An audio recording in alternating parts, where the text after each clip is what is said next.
Magandang araw, Miss Aya. Tawagin mo na lang ako sa pangalang Elias. 40 taong gulang na sa kasalukuyan at ang kwentong ibabahagi ko sa inyo. Nagsimula ito taong 1997. Noong unang taon kong permanenteng nanirahan sa paanan ng bundok sa Oriental Mindoro. Hindi agad ito nangyari. Wala namang biglaang liwanag mula sa langit. Wala ring sigawan o kababalaghan. Tahimik lang ang lahat, gaya ng mga normal na araw sa gubat. Pero sa mga bagay na payapa at tahimik, doon yata madalas nagtatago ang mga bagay na hindi madaling ipaliwanag. 3 taon na akong naninirahan noon sa isang maliit na baryong nasasakupan ng Oriental Mindoro. Hindi ko na lang sasabihin ang eksaktong pangalan ng baryong iyon, Miss Aya. Doon nga, may sariling bahay ako na gawa sa kahoy at pawid. Lupaing minana ko sa lolo ko na dating magsasaka roon. Pinili kong bumalik sa probinsya matapos ang halos isang dekada ng paglalagalag sa syudad ng Kamaynilaan. Karpentero, pahinante, minsan na ring tumira sa barak sa Cavite, sa site sa Makati, pero nauwi rin sa pagkalulong sa bisyo at kawalan ng direksyon. Kaya naman nang mamatay ang aking ama, saka lang ako natauhan. Umuwi ako ng Mindoro, dala ang kaunting ipon. Naisip ko kasing mas makakabuti kung muli akong bumalik sa pagsasaka at tiisin ang simpleng buhay kesa naman manatili ako sa syudad na alam kong wala na akong patutunguhan. Sa baryong yon, tiniis ko ang simpleng buhay. Tubig mula sa poso, ilaw mula sa Petromax, sigaw ng tuko, tahol ng aso, at mga kuliglig sa gabi. Pero mas malaya ang pakiramdam ko doon, Miss Aya. Mas totoo at mas payapa. Araw-araw akong pumupunta sa gubat, namumulot ng tuyong kahoy, nagkakabit ng patibong para sa dagat baboy ramo, at minsan, tumatambay lang sa gilid ng ilog habang naninigarilyo. Doon ko unang napansin ang amoy. Hindi ko alam kung paano ko mailalarawan ng tama. Hindi siya pangkaraniwang bango. Hindi siya sabon. Hindi rin pabango. Bango siyang may halong hamog, bulaklak, saka yung amoy ng bagong pinitas na dahon ng dayab. Minsan ko lang yun naaamoy. Pero kung kailan ako nag-iisa sa gubat, doon siya sumisingit. Wala naman akong nakikitang iba. Wala ring tunog. Pero sa loob ng mga kaluskos ng tuyong dahon at pagkislot ng mga sanga, parang may mga matang nakasilip. Noong una, binabaliwala ko lang. Akala ko baka insekto lang o baka nagtatridor lang ang utak ko. Pero hindi siya nawala. Sa halip, lalo pa siyang naging pamilyar. Dumadalaw ang amoy habang ako'y nag-iigib, habang nagsisibak ng kahoy, o kahit habang nagpapahinga lang ako sa ilalim ng puno ng mangga sa bakuran ng bahay. Naroroon siya, tahimik, hindi nangingialam, pero parang nakikinig lang. Isang gabi, habang nakaupo ako sa harap ng bahay, humihigop ng kapeng barako, may dumapo sa akin. Hindi ko agad nakita. Ang una ko lang napansin ay ang liwanag. Hindi gaya ng alitap-tap. Mas pino, mas malamlam, pero may kakaibang sinag. Pagtingin ko sa braso, nandoon siya. Isang babae. Hindi lalagpas sa 8 pulgada ang kanyang taas. Ang katawan niya'y payat, banayad ang hubog. Parang nililok sa liwanag ng buwan. Nakadamit siya ng parang hinabing sinulid ng damo. Manipis, pero hindi malaswa. Ang kanyang buhok ay mahaba, kulay itim, at umaabot hanggang sa hita. Hindi siya nagsalita. Hindi rin ako makagalaw. Tumagal lang yun ng ilang segundo bago siya muling nawala. Literal, Miss Aya. Bigla siyang naglaho sa paningin ko. Hindi siya lumipad. Hindi rin siya tumakbo. Parang usok siyang bigla na lang naglaho sa hangin. Sinundan pa yon ng ilang linggo ng katahimikan. Pero hindi na ako katulad ng dati. Inaasahan ko na ang kanyang presensya. Para bang naghihintay na ako gabi-gabi. At hindi naman ako nabigo. Minsan, nakikita ko siyang nakaupo sa gilid ng paso. Minsan sa ibabaw ng bangkito ko. Laging may ngiti, laging nakatingin. Hindi siya umaalis hanggat hindi ako natutulog. Hindi kami nag-uusap. Ako lang ang nagsasalita. Kinukwento ko sa kanya ang mga karanasan ko sa lungsod. Yung mga babaeng hindi nananatili. Yung pakiramdam na kahit kasama ko ang marami, parang laging may kulang. At sa presensya niya, doon ko lang nararamdaman na hindi ako kailangang intindihin. Hindi rin ako kailangang ayusin. Alam kong sapat ako. Hindi ko alam, Miss Aya, pero hindi ako nakaramdam ng takot o pangamba man lang sa maliit na nilalang na kinakausap ko. Pero nagsimula akong magtanong-tanong sa mga matatanda. Hindi ko siya inilarawan, pero kinapa ko kung may karanasan na rin ang iba na katulad sa akin. Hanggang sa isang matandang lalaki sa kabilang sityo ang nagsabing, "Kung may naamoy kang bulaklak kahit wala naman at hindi ka tinatakot, baka lambana ang nakakakita sa'yo. Pipili lang sila ng tao kapag payapa ang puso. Madalang yan." Doon ko lang napagtanto, hindi siya guni-guni. Pero isang gabi, hindi siya dumating, ni anino, ni amoy, ni ingay. Sumunod pa ang isang gabi at isa pa hanggang sa lumipas ang 3 linggo. Hindi ko inakalang ganun pala kasakit ang mawala ang presensyang hindi mo hawak. Yung hindi mo kayang ipaglaban dahil wala kang mapanghawakan. Pero sa pagsapit ng ika-4 na linggo, habang umiinom ako ng kape sa harap ng bahay, may nakita akong maliit na bulaklak, kulay asul. Hindi ko yon itinanim. Hindi rin siya karaniwang tumutubo sa lugar na yon. Nang haplos ang hangin, nandyan na naman ang amoy. Hindi siya nagpakita, pero naramdaman ko ulit siya. At doon ko lang lubos na unawaan. Hindi ko siya unang inibig. Baka ako ang pinili niyang mahalin, kahit tahimik lang ang lahat.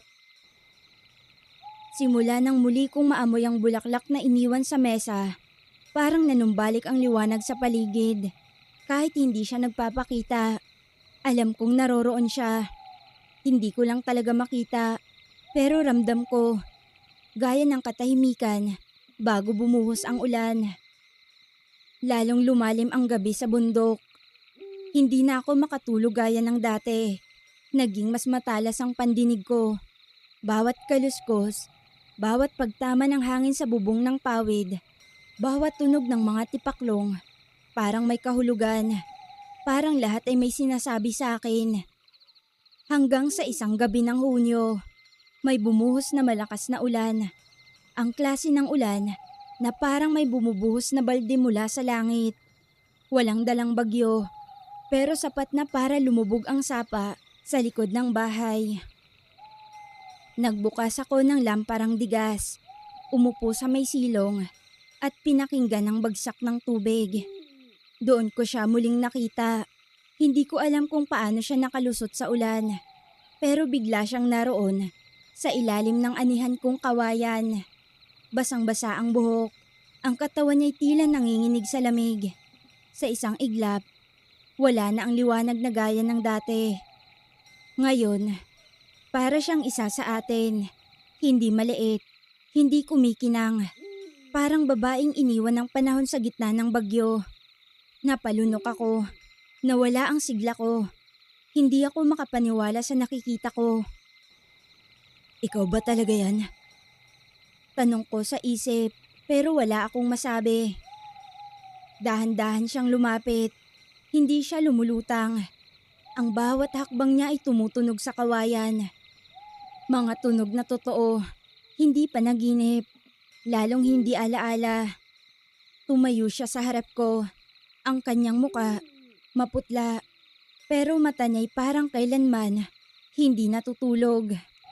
Doon ko lang siya nasilayan ng buo. Hindi na lambanan na kumikislap. Isa na siyang nilalang na may bigat, may hinanakit, at may pakiramdam. Hindi siya nagsalita, kaya ako na ang nagsimula. Teka, saan ka galing? Paos ang boses na tanong ko. Parang nanunuyo ang lalamunan ko sa kaba. Hindi siya sumagot. Sa halip, inilagay niya ang palad niya sa ibabaw ng kamay ko. Mainit ang palad niya. Hindi malamig. Hindi rin mistulang espiritu. Totoo talaga.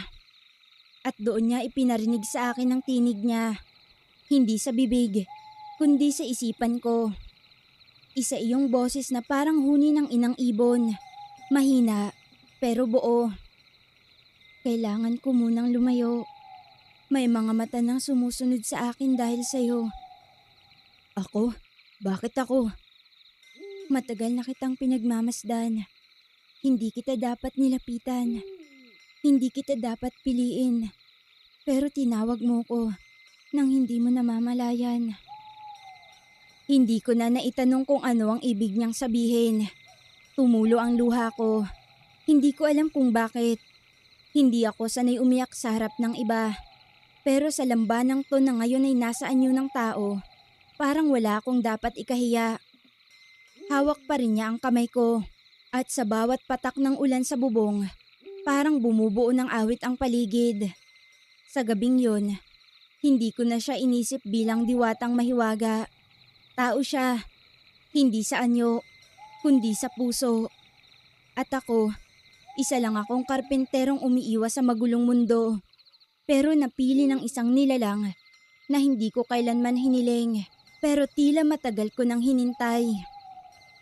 Hindi kami nag-usap ng mahaba. Tumayo siya, humalik sa likod ng kamay ko at muling naglaho, ngunit hindi sa hangin. Naglakad siya patungo sa likod ng bahay kung saan nagsisimula ang gubat. At doon, tuluyan na nga siyang naglaho sa dilim.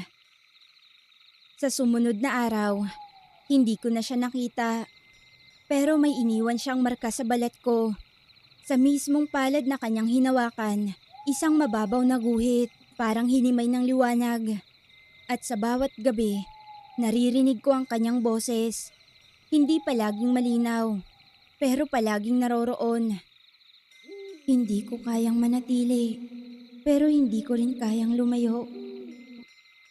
Doon ko lang natanong ang sarili ko, anong mangyayari kung ang minahal mo ay isang nilalang na hindi dapat umiibig? Hindi ko alam kung ilang araw akong nanahimik matapos ang gabing yun. Gabi-gabi rin akong nauupo sa harap ng bahay. Iniinom ang kapeng halos hindi ko na malasahan. Wala na ang lamig ng simoy. Wala na rin ang gabing puno ng tanong. May sagot na kasi ako. At ito ang sagot. Bawal. Hindi ako tanga. Lumaki akong pinalilibutan ng mga kwento ng matatanda. Tungkol sa mga nilalang na dumarayo sa mundo ng tao. Hindi para makisama, kundi para magmasid.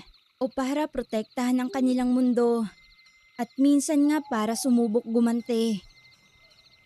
Naalala ko ang sinabi ng lolo ko noong ako'y 10 taong gulang pa lamang.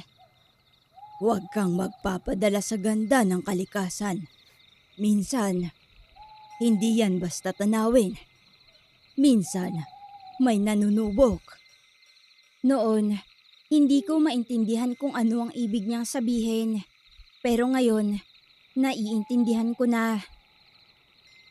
Ang lambanang nagpakita sa akin. Oo, marahil nagpakita siya ng malasakit. Marahil may damdamin siya. Pero hindi ko maikakaila. Hindi siya tao. Hindi siya nabubuhay sa parehong mundong ginagalawan ko. Hindi kami pareho ng hangganan. Sa bawat gabing lumilipas, lalo kong nararamdaman ang paghila ng damdamin ko patungo sa kanya. Pero doon ko rin mas pinipigilan ang sarili. Tulad ng isang hapon, bandang 5:00, habang nagpuputol ako ng kahoy sa likod ng bahay, may narinig akong mahina, manipis na tawa mula sa gubat. Pamilyar, nakakaaliw. Napatawa ako. Natural lang yun. Pero agad kong inatras ang sarili. Pinilit kong bumalik sa gawaing kahoy. Kasi alam kong kapag sinundan ko yun, baka wala na akong balikan. Sinusubok niya ako. O baka ako ang sumusubok sa sarili ko. Tuwing lumalapit siya, hindi ko siya tinataboy. Pero hindi ko rin siya nilalapitan. Kapag may iniwang bulaklak, pinupulot ko pero hindi ko inaamoy. Kapag nararamdaman kong nariyan siya sa dilim, pinipikit ko na lang ang mga mata. At sinasabi sa sariling, hindi kita kailangan. Pero totoo ba? Hanggang isang gabi, habang malakas ang ulan, naramdaman kong naroon siya muli. Hindi na siya nagpakita tulad ng dati, pero may narinig akong yapak sa basang lupa sa tabi ng bahay. Hindi kaluskos ng hayop, hindi rin tunog ng sangang tinamaan ng ulan. Yapak, maingat, malambing, at para bang naghihintay. Hinawakan ko ang dibdib ko para akong sinasakal, hindi ng takot, kundi ng pagkagusto. Gusto kong buksan ang bintana, gusto kong lumabas at lapitan siya, pero hindi ko ginawa. Sinandal ko ang likod ko sa pader, ipinaling ang muka ko sa itim na kisame, at sa loob ng gabi, binulong ko. Patawad, pero hindi kita pwedeng mahalin. Sa saglit na yon, parang humina ang ulan, at sa katahimikan ng hangin, narinig ko ang isang tinig. Pino, malungkot, hindi mula sa boses, kundi sa damdamin mismo. Kung ayaw mo, hindi kita pipilitin. Pero wag mong ipagkait sa sarili mo ang totoo mong nararamdaman. Sumunod ang isang malamig na haplos sa pisngi ko. Wala akong nakitang kamay, wala ring anyo, pero ramdam ko ang bigat ng kanyang pag-alis. Hindi siya muling dumalaw sa sumunod na mga linggo, at sa bawat araw na lumilipas, napagtanto kong sa kabila ng lahat ng katwiran ko, ang pinakamasakit palang pwedeng gawin sa sarili ay tanggihan ng isang bagay na totoo dahil lang sa takot. Ngunit hindi roon natapos ang lahat.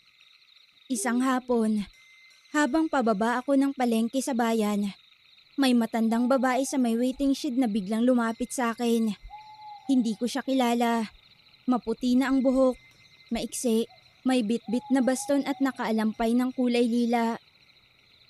Ang sinasaktan mo, hindi na ulit makikita kung hindi ka pupunta sa pinagmulan niya. Sabi niya habang nakatingin sa akin. Napahinto ako.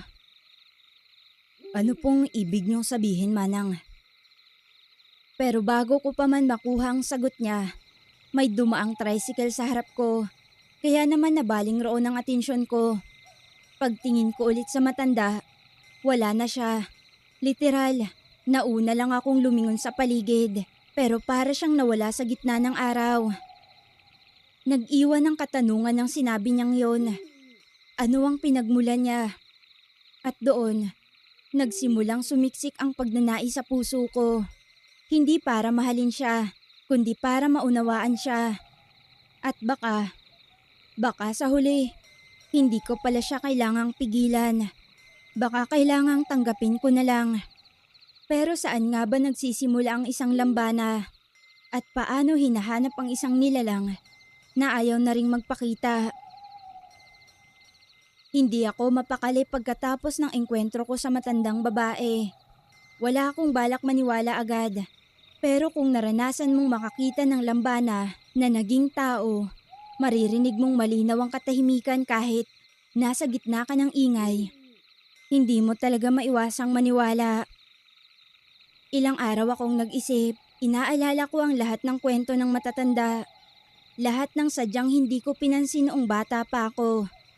Lahat ng mga bulong na pilit nilang pinipigil kapag may bata sa paligid.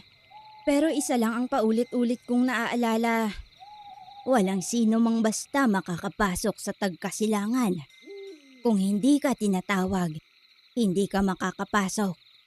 Pero kung tinanggihan mo ang tawag, pwede ka pa ring hatakin.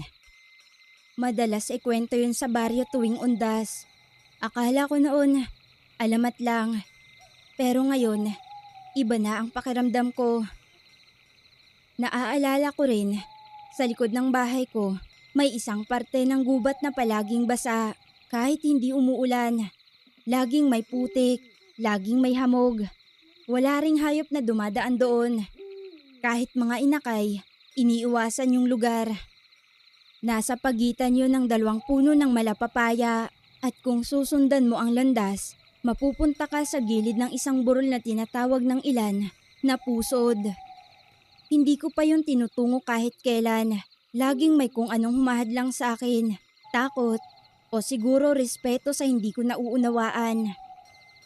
Pero isang madaling araw, 4:00, nagising ako sa malamig na ihip ng hangin. Hindi lang basta hangin. May dalang awit. Walang liriko, pero parang himig ng isang bagay na nawala at gustong mahanap. Wala akong dalang kahit ano maliban sa lampara, kutsilyong gulay, at isang lumang rosaryo na punit na ang tali. Walang nagsabi sa akin kung ano ang daraanan, pero ang mga paa ko parang may sarili ng isip. Tinahak ko ang makitid na daan sa pagitan ng mga puno ng nyog. Tumawid sa sapa at dumaan sa bahaging palaging basa. Doon, may manipis na ulap na parang usok na hindi umaakyat. Sa bawat hakbang, pakiramdam ko'y mas bumibigat ang hangin. Hindi dahil sa lamig. Parang may mga matang pinagmamasdan ako. Hindi galit, hindi rin masaya. Parang sinisiyasat kung bakit ako naroroon. Nakarating ako sa gilid ng burol. At doon ko nakitang isang kakaibang punong kahoy. Hindi siya katulad ng iba. Manipis ang katawan, pero makintab ang balat. Halos parang salamin. Sa paanan nito, may maliit na lawang malinaw. Hindi alon. Hindi rin gumagalaw kahit may ihip ng hangin. Parang salamin ng langit. Paglapit ko, bigla akong natigilan. May bagay sa ilalim ng tubig. Hindi isda, hindi bato. Isang anyo. Nakalutang pero hindi gumagalaw. Maliit, hugis tao. Ang buhok, umaalon sa ilalim ng tubig. Pero hindi natatangay. Hindi ko alam kung ano ang ginawa ko. Basta lumuhod ako sa gilid ng lawa. Inabot ang kamay ko. At doon gumalaw ang anyo sa ilalim. Dumilat siya. At sa pagdilat niya, hindi na siya lambana. Hindi na siya babae. Isa siyang liwanag. Isang sinag na walang hugis. Pero alam kong siya yon. Nararamdaman ko sa puso ko. Sa balikat ko. Sa mismong dugo ko. May tinig na muli kong narinig sa loob ko. Hindi sa hangin. Elias, mahalin mo lang ako bilang ikaw. Hindi bilang tagapagligtas. Hindi bilang saksi. Hindi bilang tao, kundi bilang ikaw. Gusto ko siyang sagutin, pero nauna ang takot. Paano kung mawala ako sa mundong to? Paano kung hindi ko na makita ang mga bundok ng Mindoro? Paano kung sa pagmamahal ko sa kanya, kailangan kong isuko ang pagiging tao?